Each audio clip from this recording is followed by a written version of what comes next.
E aí pessoal, tudo bem? Aqui Paulo Brainer, só avisando para vocês antes de começar a nossa aula que a vacinação contra a Covid-19 já está disponível para os adolescentes a partir dos 12 anos. Então não fica de fora dessa, pois é importante que todos estejam vacinados. A vacinação acontece todos os dias, de segunda a sexta, a partir das 8 até as 15 horas. Sábados e domingos, das 8 ao meio-dia, lá na quadra da Escola Pereira Carneiro.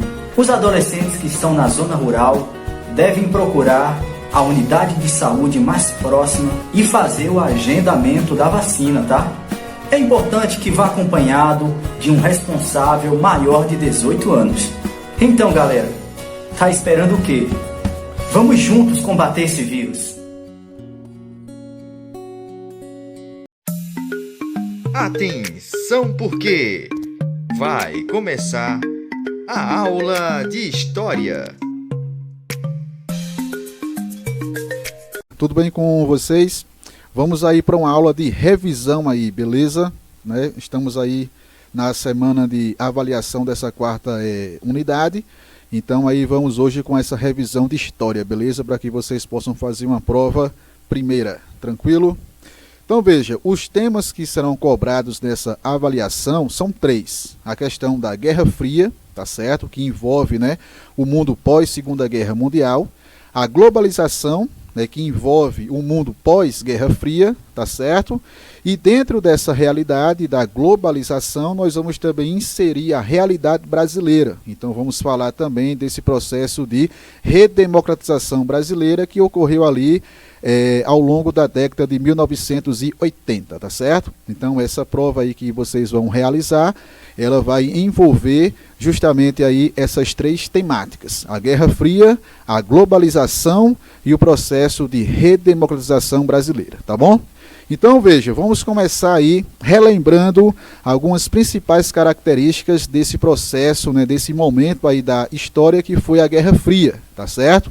É um momento longo, beleza, que marca ali, né, praticamente toda a segunda metade do século XX, tá certo? Envolvendo justamente a realidade política, econômica, cultural, tá certo, desse mundo pós-Segunda Guerra Mundial. Então nós temos ali aquele fato da Segunda Guerra Mundial e como é que o mundo vai se comportar, tá certo, nos momentos posteriores ao final dessa guerra. Então esse momento aí é o que nós chamamos de Guerra Fria, beleza?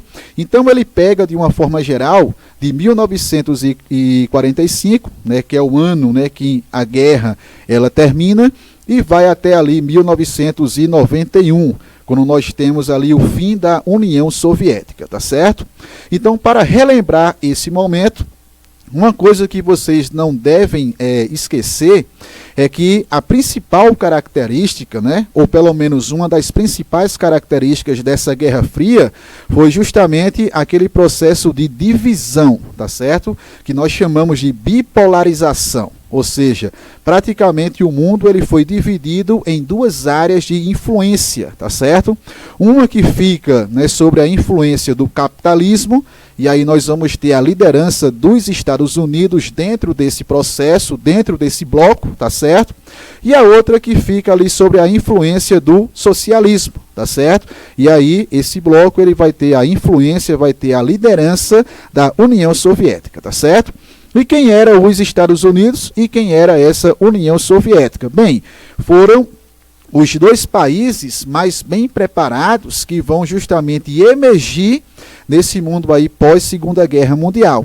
Então nós temos que a Europa, né, principalmente o continente europeu, vai se encontrar arrasado por conta da guerra, né, que ocorre em seu território, e aí nessa realidade, nesse contexto, nós vamos ter aí o surgimento, tá certo? O crescimento dessas 2 potências, que é os Estados Unidos e a União Soviética, tá certo? E cada país desse vai justamente representar um bloco, tá certo? Vai representar uma ideologia. Então nós vamos ter aí o capitalismo, beleza? Representado pelos Estados Unidos e o socialismo representado aí pela União Soviética, tá certo? A União Soviética é um conjunto de regiões, tá certo? Que a União Soviética, né, a sua sigla URSS, ela significa, né, a União das Repúblicas Socialistas Soviéticas, tá certo? Então são várias regiões que estão unidas justamente dentro dessa ideologia socialista, beleza? Dentro dessa união, a liderança vai ser a Rússia, tá certo? Então a Rússia, né, que foi a primeira região socialista desse nosso planeta, tá certo? A partir da Revolução Russa, né, que ocorreu lá no final da Primeira Guerra Mundial, em 1917, por esse processo revolucionário, ela se transforma, né, em uma região socialista, que vai ser a primeira dentro desse nosso planeta. Então, ela lidera justamente essa União Soviética, tá certo? Então, a Rússia vai ter esse papel de destaque dentro aí das repúblicas socialistas que formam essa União Soviética, tá certo? Então, nesse contexto de bipolarização, de disputas entre capitalistas e socialistas, é que vai se desenrolar justamente aí esse momento que nós chamamos de Guerra Fria, tá certo? E o nome, né, essa nomenclatura de Guerra Fria, é porque não ocorreu, tá certo? Uma guerra direta entre os Estados Unidos e a União Soviética, tá certo? Então nós vamos ter diversos conflitos armados, né, guerras que vão ocorrer dentro dessa conjuntura aí da Guerra Fria, mas que são guerras que nós vamos ter uma participação indireta, tanto das tropas americanas, como também das tropas militares da União Soviética, tá certo? Esses dois exércitos, eles não se enfrentam diretamente. Até porque, né, se tivesse ocorrido uma guerra entre essas duas potências, nós teríamos aí uma guerra de caráter nuclear, tá certo? Não esqueçam que no final ali da Segunda Guerra Mundial, tá certo? Tanto os Estados Unidos como também a União Soviética começam a fortalecer a sua indústria bélica, justamente aí no desenvolvimento de tecnologias nucleares, tá certo? Então a Guerra Fria, mesmo não ocorrendo, né, esse conflito direto entre esses dois países, nós vamos ter um clima de tensão, tá certo? Porque se o conflito tivesse ocorrido, automaticamente seria ali uma guerra, né, nuclear, tá certo? E com certeza uma guerra nuclear, ela ia trazer muito mais destruição, tá certo, para esse nosso mundo, para os países envolvidos, tá certo, até então que se tinha de conhecimento, beleza? Então nós temos aí uma disputa que ela vai se dar justamente aí nessa questão muito mais ideológica, tá certo? Os conflitos vão existir, tá certo? Mas não envolvem diretamente, né, soviéticos e norte-americanos. Aí nós vamos ter uma participação indireta, tá certo? Principalmente na questão de financiamento. Então, por exemplo, vamos pegar aqui uma guerra, um conflito, né, que ocorreu dentro desse contexto. Então ali você vai ter, por exemplo, a guerra da Coreia, tá certo? Ou então a guerra do Vietnã. Então nós temos que, indiretamente, as tropas, né, o governo norte-americano financia grupos que apoiam o lado capitalista. Beleza? E aí nós vamos também ter, né, as tropas, o governo soviético financiando grupos que apoiam o lado socialista. Então nós temos o envolvimento desses países, né, Estados Unidos e União Soviética, mas é um envolvimento indireto de financiamento de grupos que que estarão alinhados ou ao bloco capitalista ou ao bloco socialista, tá certo?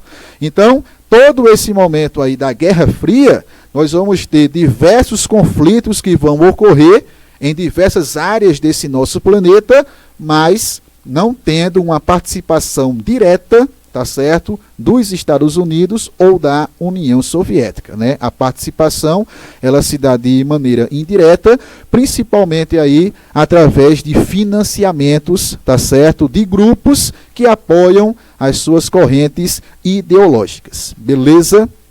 Uma outra questão aí também que vocês não devem esquecer. O que simboliza essa divisão, essa bipolarização ideológica, tá certo, entre capitalistas e socialistas, é justamente a construção do Muro de Berlim, tá certo? Berlim, capital da Alemanha, tá certo? Não esqueçam que a Alemanha, né, ela foi tida durante ali a Segunda Guerra Mundial como sendo, né, a grande inimiga, né, da população humana, da sociedade humana de uma forma geral. Então a Alemanha, né, durante ali o contexto da Segunda Guerra Mundial, ela passa a ser um troféu que simboliza justamente essa vitória, tá certo? E por isso que o território alemão, ao final dessa Segunda Guerra Mundial, vai ser justamente aí disputado entre americanos e soviéticos, tá certo? Nessa disputa, nós vamos ter a divisão da Alemanha em áreas de influência, tá certo? Uma área que vai ficar sob a tutela do capitalismo, e aí nós temos a liderança dos Estados Unidos, beleza? E uma outra área que vai ficar sob a tutela do socialismo, e aí temos a liderança da União Soviética. E o que simboliza também essa divisão da Alemanha é justamente a construção de um muro em sua capital, que é Berlim, né? E daí veio o nome, o Muro de Berlim, tá certo? Então, de uma forma geral, a Alemanha Ocidental, ela fica justamente sobre a tutela dos capitalistas, beleza? E a Alemanha Oriental, ela fica sobre a tutela do socialismo, beleza? Então, simbolicamente, esse Muro de Berlim, ele representa justamente essa bipolarização, essa divisão aí ideológica, tá certo? Então, nós temos aí as principais características, né, que remontam a esse momento aí da Guerra Fria, tá certo? Um outro pontozinho bem rápido, os planos de governo, beleza? Ou seja, nós vamos ter do lado capitalista o plano Marshall, que tem como, né, objetivo principal combater o comunismo, beleza, primeiramente, né? Combater aí essas ideologias socialistas ou comunistas, tá certo? E também um plano econômico, beleza, de reconstrução da Europa, principalmente, né, que foi destruída ali por conta da Segunda Guerra Mundial.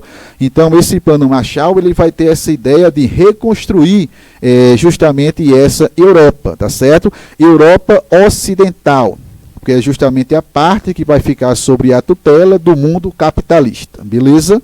Do lado soviético, nós vamos ter a Comecon, que também vai ser um plano que vai ter aí suas diretrizes econômicas de reconstrução, tá certo? De reconstruir justamente ali a Europa Oriental, principalmente as áreas ali do leste europeu, tá certo?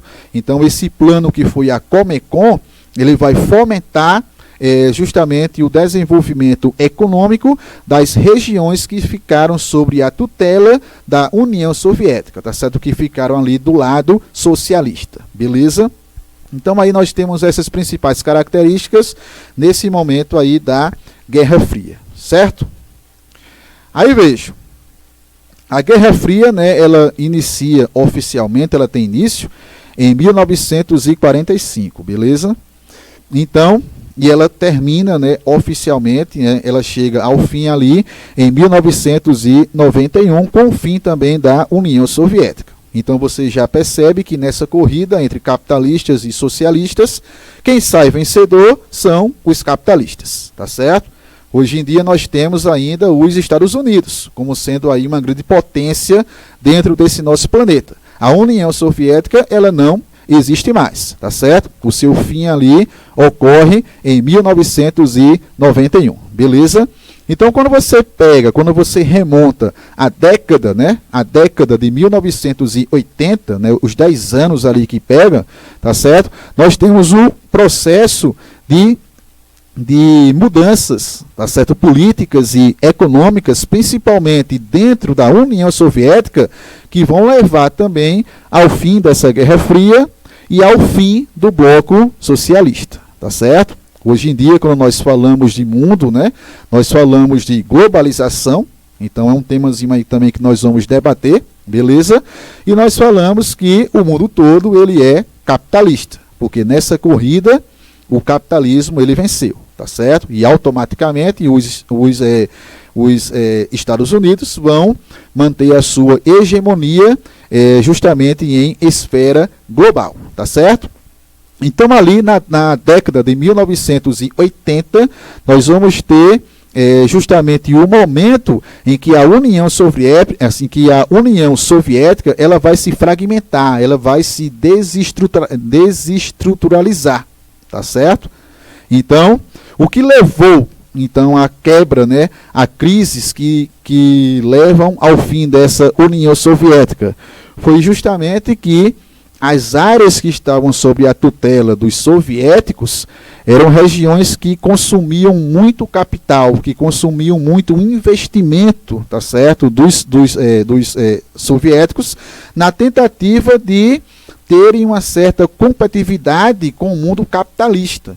Então essa União Soviética, ela vai entrando em uma crise econômica, tá certo, que vai piorando principalmente ali a realidade social, né, da população que vivia dentro desse bloco socialista, que leva automaticamente também a uma crise política, tá certo?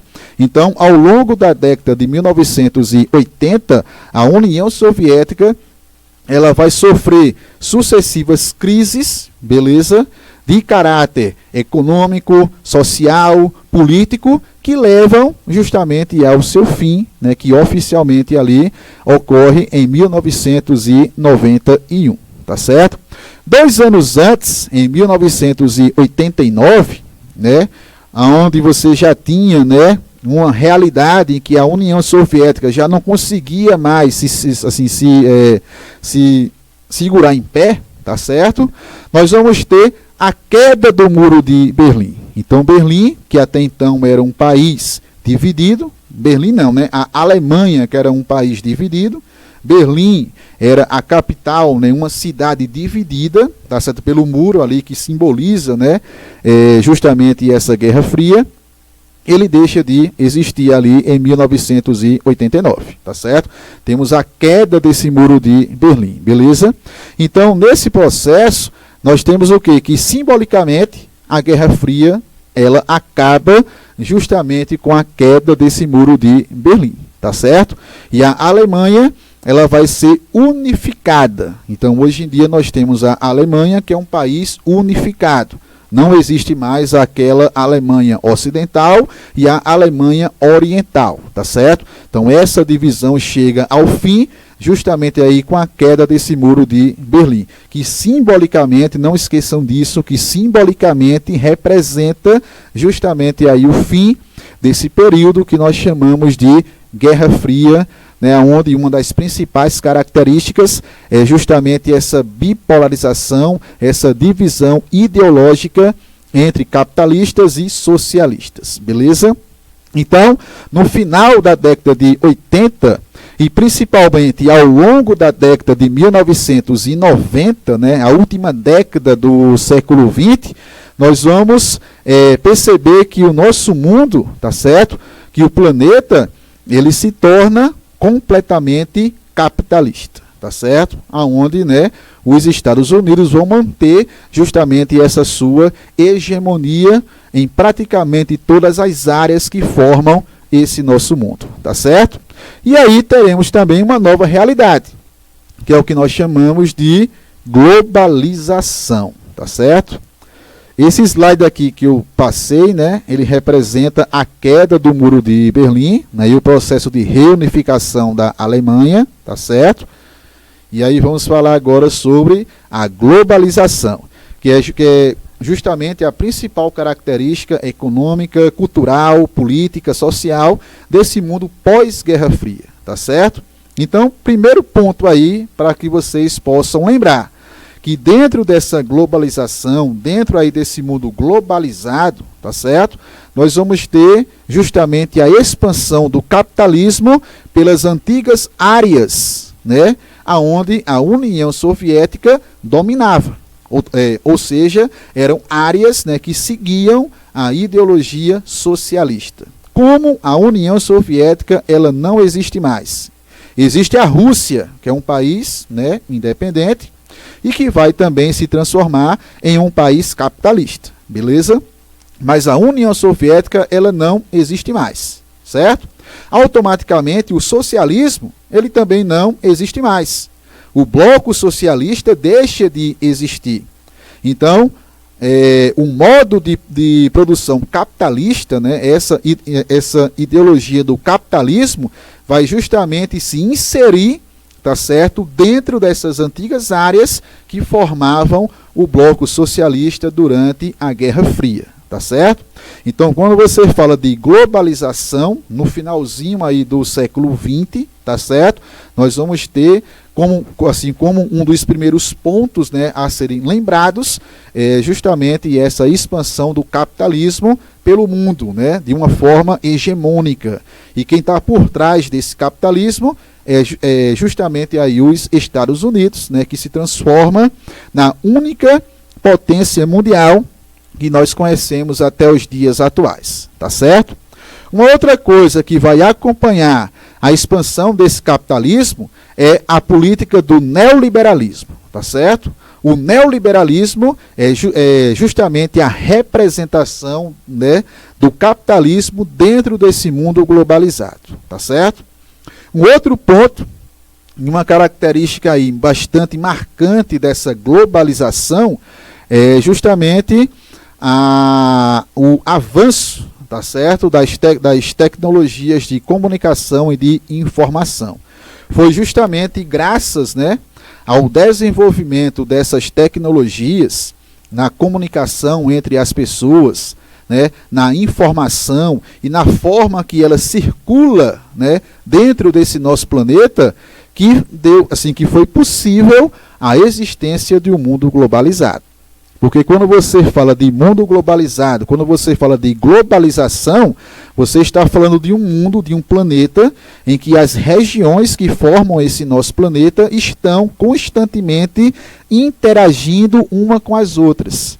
E essa interação, ela só é possível justamente aí a partir, né, dessas tecnologias de comunicação e de informação. Tá certo? Essa questão da informação é o processo de informatização. Então, cada vez mais nós vamos ter, né, o crescimento da robótica, por exemplo, tá certo? Da informática, né, que são aí os computadores, beleza? Então, representa aí essa sociedade da informação. E a comunicação é justamente as tecnologias que possibilitam, né, uma interação, um contato, né, uma comunicação com pessoas que estão distantes entre si fisicamente, mas que por essa tecnologia nós temos a aproximação dessas regiões, dessas pessoas que estão distantes. E aí você tem a questão do celular, tá certo? E principalmente nós vamos ter aí essa questão da internet, tá certo? A internet é o que mais simboliza esse mundo globalizado, que através dela, né, através dessa rede, tá certo? Através desse canal de comunicação e de informação, beleza? Nós temos justamente que as diversas áreas, por mais distantes que elas estejam uma das outras, tá certo? Essas diversas áreas que formam esse nosso planeta estão interagindo, estão conectadas uma com as outras, beleza? Hoje em dia, para você saber uma informação, para você saber alguma notícia de uma região muito distante, tá certo? Do Japão, China, por exemplo, basta você ali acessar a internet e você vai ter informações, notícias sobre o Japão e sobre a China, tá certo? Então, essas tecnologias, elas promoveram justamente elas promoveram essa interação entre as áreas que formam esse nosso planeta e automaticamente entre as pessoas que habitam essas áreas, tá certo? Então o mundo hoje é o mundo que está conectado, tá certo? É uma grande rede onde nós estamos conectados um com o outro, tá certo? Essa aula, por exemplo, vocês estão aí na casa de vocês assistindo diretamente essa aula, sem que eu esteja presencialmente na casa de vocês, tá certo? Ou sem que vocês estejam em uma sala de aula, beleza? E como é que isso é possível? Através da utilização desse canal, que é a internet, beleza? Então a internet realmente, essa tecnologia aí, que engloba tanto a questão da comunicação como também da informação, tá certo? Ela promove, né? Ela promoveu, tá certo? A existência desse mundo globalizado. Isso daí começa a ser mais visível, né? Nós começamos a sentir e a visualizar essa realidade justamente no finalzinho desse século XX até os dias atuais. Então, quando você pega assim na história da humanidade, né? Essa realidade global, tá certo? Essa realidade aí, né? Onde as tecnologias elas estão cada vez mais inseridas, né, no nosso dia a dia, em nossa vida, é uma coisa recente, tá certo? Temos aí, em média, 30 anos passados, beleza? Pegando ali, né, a década de 90, no finalzinho do século XX, e pegando essas duas primeiras décadas que representam o início desse século XXI, que é o século que nós estamos inseridos, tá certo? Então são apenas 30 anos. Só que nesses 30 anos, nós tivemos o quê? Em uma grande velocidade, uma grande transformação no mundo. E essa transformação ela se deu principalmente por conta da forma em que a informação ela circula, né, entre as áreas, né, desse nosso planeta, e também a maneira como nós nos comunicamos, né, como nós nos interagimos, assim como nós nos socializamos, que foi totalmente aí modificada pelo advento da internet, tá certo? Esse canal aí que possibilita essa maior interação entre pessoas que estão distantes fisicamente, beleza? Então veja, percebam, as distâncias físicas, elas continuam, só que são encurtadas por conta aí dessas tecnologias que promovem essa maior interação. E a internet, né, é o exemplo maior que eu posso aqui dar para vocês, beleza? Aí nesse slide você tem aí um mapazinho mundi, né, que representa ali os continentes que formam esse nosso planeta, e percebam que as pessoas que habitam esses diferentes continentes, né, então aí você também tem diversas culturas, tá certo, que estão interagindo, que estão se comunicando uma com as outras, independente dessa distância física. A tecnologia da comunicação, a internet principalmente, vai possibilitar essa comunicação, tá certo? Ao lado, nós temos aí também uma questão da velocidade em que essa informação ela está circulando cada vez mais dentro desse nosso planeta, tá certo? Porque, vejam, quando você fala de globalização, eu falei bastante aqui da questão da informação e da comunicação. Mas também nós temos, né, um avanço nas tecnologias dos transportes, tá certo? A maneira que nós também nos locomovemos, tá certo? De um canto para outro, né, dentro desse nosso planeta, está muito mais rápido, porque os transportes possuem uma tecnologia que promovem, né, essa maior velocidade. Então, esse mapazinho aí que apresenta, né, nós temos um mundo, né, com uma representação maior, e aí com o passar do tempo, ele vai diminuindo. Não é que o mundo está diminuindo, o tamanho dele é o mesmo, tá certo? A distância entre as regiões continuam as mesmas, beleza?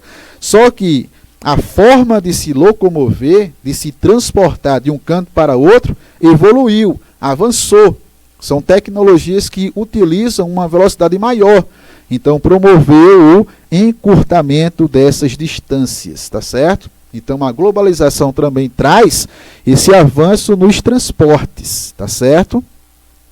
E um outro ponto que eu não posso deixar de falar é a forma, né, de como essas tecnologias, né, principalmente aí a utilização constante da internet, ela também trouxe, né, na mudança do nosso comportamento, né, no nosso dia a dia, tá certo?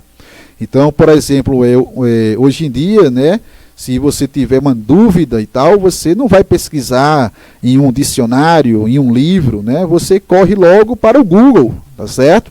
Então, a maneira de pesquisa, de buscar notícias, de buscar informação, ela também está relacionada a essa internet, né? O Google, principalmente, é o maior exemplo disso, tá certo? A forma também que nós compramos, né, mercadorias e produtos, o comércio foi muito afetado por essa questão da internet, tá certo?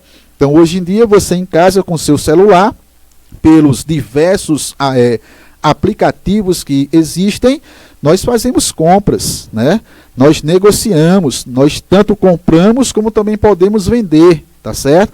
Então, essa atividade comercial, ela vai ser ampliada, ela fica mais dinâmica, tá certo? Por conta dessa internet, beleza?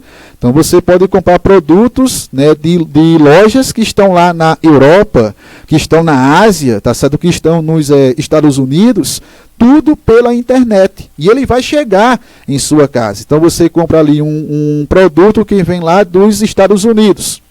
Com uma semana ou 15 dias, ele já está lá em sua casa. Então você percebe que a distância ela é longa, ela continua grande entre o Brasil e os Estados Unidos, certo? Essa distância física real ela continua, mas, né, por conta do avanço dos transportes, né, assim, nas novas tecnologias, né, de transportes, você vê que o produto ele chega rapidamente ali em sua casa. Então você comprou hoje, daqui a 7, 15 dias, você já está com a mercadoria entregue em suas mãos. Então tudo isso, né, foi modificado por conta dessa internet que cada vez mais faz parte aí de nossa vida.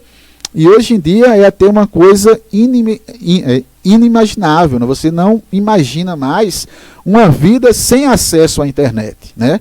Uma vida sem um celular, tá certo? Uma vida principalmente sem as redes sociais. As redes sociais também trouxe aí uma grande mudança no nosso comportamento, principalmente nessa questão da socialização. Então, hoje em dia, a forma de se socializar, né, de se comunicar, ela também foi muito modificada por conta das redes sociais que utilizam o canal da internet. Então, você perceba que o mundo globalizado, que a internet, que essas tecnologias, elas modificam, né, elas modificaram toda a nossa vida em esfera global, porque isso não é só o Brasil, né? Não é só a Europa, isso é o mundo todo que vive essa realidade. Abrindo aí um parênteses, é o mundo todo que vive essa realidade, mas não quer dizer que a globalização, tá certo, trouxe uma maior igualdade para as sociedades que formam esse nosso mundo, que estão presentes nesse nosso planeta, tá certo? Então nós temos realmente toda essa tecnologia, toda essa realidade aí que eu falei, beleza? De mundo globalizado, mas não esqueçam que as diferenças, principalmente as diferenças econômicas e sociais, elas permanecem, tá certo? E a globalização contribui para aumentar justamente essas desigualdades. Não pensem que, por exemplo, um menino que nasceu nos Estados Unidos, ele vive em uma realidade muito mais desenvolvida, onde ele vai ter uma perspectiva de ter acesso a essas tecnologias muito facilmente, do que aquele menino que nasceu lá no continente africano, por exemplo, que é uma região muito marcada pelo subdesenvolvimento, pela pobreza, né, por problemas sociais muito sérios. Então, aquele menino, né, que nasceu ali num continente africano, ele vai ter uma dificuldade muito maior em ter acesso a essas tecnologias, em realmente desfrutar dessa realidade aí que nós estamos falando, que nós estamos aí colocando em pauta, tá certo? Então, essas desigualdades econômicas e sociais, elas permanecem e foram, inclusive, agravadas por conta desse processo de globalização. Então, a globalização, em sua prática, quando ela se materializa, tá certo? Ela enriquece quem já é rico. Então ela torna mais rico os ricos, tá certo? E empobrece quem já era pobre. Ela torna mais pobre os pobres. Então essas desigualdades, elas continuam a existir e infelizmente é ainda uma grande marca dessa nossa sociedade humana, né? Desse nosso mundo, desse nosso planeta, tá certo? Tranquilo? Então isso, né? Sobre a globalização. Essas características aí são fundamentais para que você possa perceber e entender aí, tá certo? E jogando aí essa realidade para finalizar dentro do Brasil, beleza? Então vamos pensar esse Brasil a partir da década de 80 até os dias atuais. Então vamos pegar aí os últimos 30 anos da história brasileira, né? 30, 35 anos, beleza? Da nossa história. Então, veja, como é que o Brasil vai se inserir nesse mundo globalizado? Como é que o Brasil vai estar ali inserido naquele momento de final da Guerra Fria, tá certo? E de início, né, desse processo de globalização, beleza? Bem, na década de 80 até 1985, o Brasil vivia ainda uma ditadura militar, tá certo? A ditadura foi implantada por um golpe em 1964 e durou 21 anos, né? Permanece aí, né? A sociedade brasileira, ela permanece aí dentro desses 21 anos, tá certo, de história, vivendo aí uma ditadura militar, tá certo? Uma ditadura aí que foi imposta pelo exército, pelos militares brasileiros, beleza? De 1964 até 1985, que é justamente o ano em que o último presidente militar, ele termina o seu mandato, certo? E aí o Brasil passa a ser o quê? Com o final dessa ditadura, aí nós vamos ter o processo de redemocratização brasileira, beleza? Ou seja, o Brasil retornar a viver os ares da democracia, tá bom? E nesse momento aí de nova democracia, de redemocratização, nós temos a nova República Brasileira que representa, né, justamente esse Brasil democrático, o retorno dessa democracia, tá bom? O que o que institui essa democracia brasileira, o que dá legitimidade para ela é justamente a nossa Constituição, tá certo?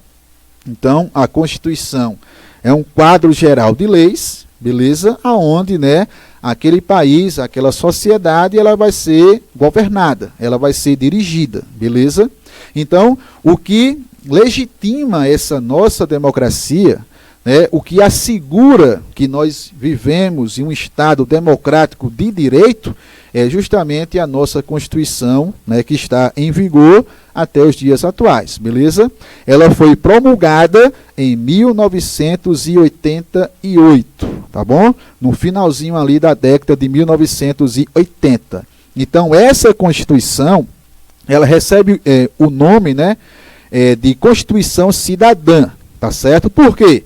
Porque ela vai privilegiar, ela vai defender justamente essa questão dos direitos sociais, tá certo? Então, essa nova democracia brasileira, essa nova república dentro desse nosso país, traz essa ideia de valorizar, beleza, os direitos da nossa sociedade, né? Da sociedade civil brasileira, tá bom? Então, primeiro ponto, a Constituição, ela garante a existência e a defesa do Estado democrático de direito, tá certo? Ampliando automaticamente essa noção, essa ideia de direitos sociais que nós possuímos, né, enquanto cidadãos, né, que vivem em um Estado democrático, tá bom? Então, por isso que nós vamos ter aí uma ampla participação dos movimentos sociais, porque é justamente com a atuação desses movimentos sociais que os grupos, né, que os diversos grupos que formam a nossa sociedade podem ser representados e lutam por essa representação, lutam pelo seu direito, tá certo? Percebam que o nosso país, a nossa sociedade, ela é formada por diversos grupos, tá certo? E esses diversos grupos lutam, né, pelos seus direitos, lutam para que o Estado, para que o governo possam também representá-los, tá certo? A nossa sociedade não é formada apenas por um grupo, né? Então nós temos vários grupos, nós temos aí a população negra, nós temos aí a população que forma os povos originários, tá certo? Que são as comunidades indígenas, beleza? Então nós temos diversos grupos que formam a nossa sociedade que lutam por essa representação, que lutam por esses direitos, que é uma coisa garantida, tá certo? Pela nossa Constituição, pela nossa democracia, tá bom? Então, na construção desse novo período, né, em que o Brasil vive essa democracia que chega até os dias atuais, nós vamos ter cada vez mais a participação dos movimentos sociais, né? Dos movimentos que representam os grupos que formam a nossa sociedade. Então nós temos aí o movimento negro, nós temos aí o movimento indígena, né? Assim, dos povos originários, tá certo? Nós temos também o movimento das mulheres, que é o feminismo, beleza? Então esses grupos passam a lutar pelos seus direitos e a lutar principalmente aí por sua representação. Através dos movimentos e da luta desses movimentos sociais, é que nós vamos ter a ampliação de direitos, tá certo?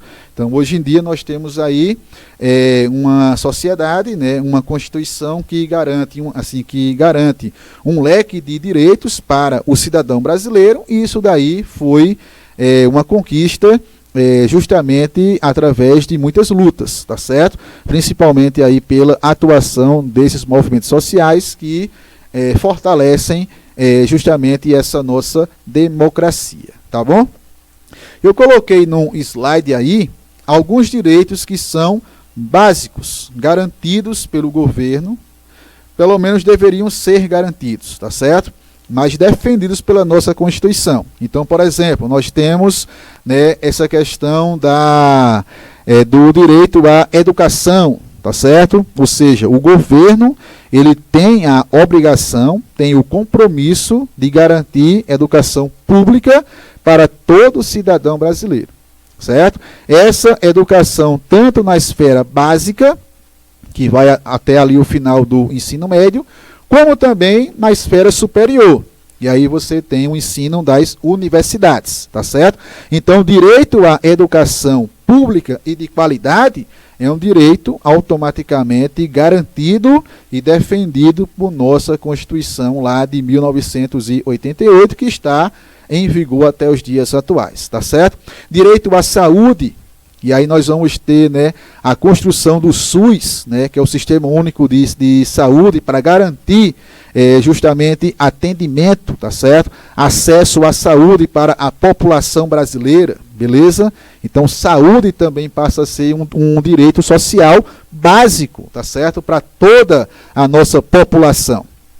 Direito à moradia, tá certo? Direito ao trabalho, direito à alimentação, beleza? Uma alimentação que seja digna, tá bom? Então, todos esses direitos aí é o que se configura, é o que configura a nossa democracia, beleza? Também uma questão o Estado laico, tá certo? Que é o Estado ali que não representa nenhuma religião, né? Quando você fala de Estado laico, é o Estado que oficialmente, né, é o governo que oficialmente ele não possui nenhuma religião definida. Então, automaticamente, ele garante a liberdade religiosa, tá certo? Aonde, né, todas as religiões que possam existir, elas são livres para existir, e o cidadão, o indivíduo, é livre para escolher qual religião ele quer seguir, ou se ele também não quer seguir nenhuma religião. Então o Estado laico, ele garante aí essa defesa da liberdade religiosa, garantindo essa pluralidade. E quando você fala de religião, você fala no plural, porque não existe apenas uma religião, tá certo? Então, esse Estado, essa nossa democracia defende justamente essa diversidade e essa liberdade religiosa, beleza? Outro ponto também importante é a questão de defender uma comunicação livre, né? A liberdade de imprensa, tá certo? Ou seja, os meios de comunicação, né, que existem dentro dessa nossa sociedade, eles são livres para atuarem, tá certo? Para pesquisarem, para promover notícias, tá certo? Para trabalhar com fatos verdadeiros e expor toda essa realidade, beleza? De fazer críticas, de se posicionar, beleza? A censura, ela não existe, né? Embora nós, na prática, ainda observamos alguns modelos de censura, né, que são aí impostos na nossa sociedade, beleza? Mas a censura era uma coisa, né, que existia na época da ditadura militar. E foi muita luta para que a gente tivesse essa liberdade para expressar o que nós pensamos, tá certo?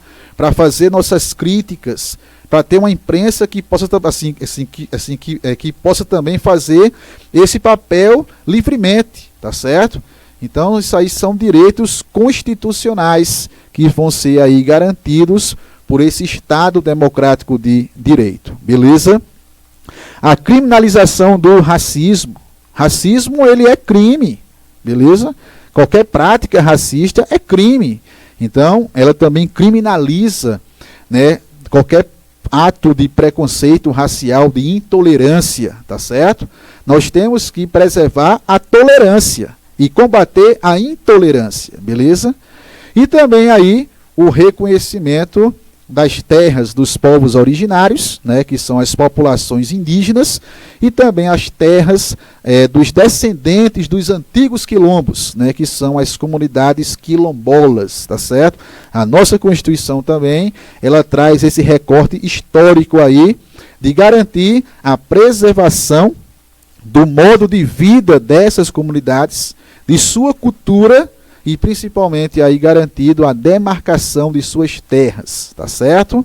Então aí nós temos aí algumas principais características desse Brasil inserido, né, nessa nova república, inserido nessa nova democracia e, né, dentro aí desse mundo globalizado, beleza?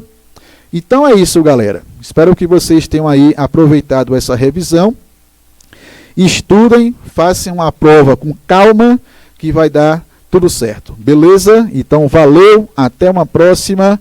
Uma boa tarde. Tchau, tchau.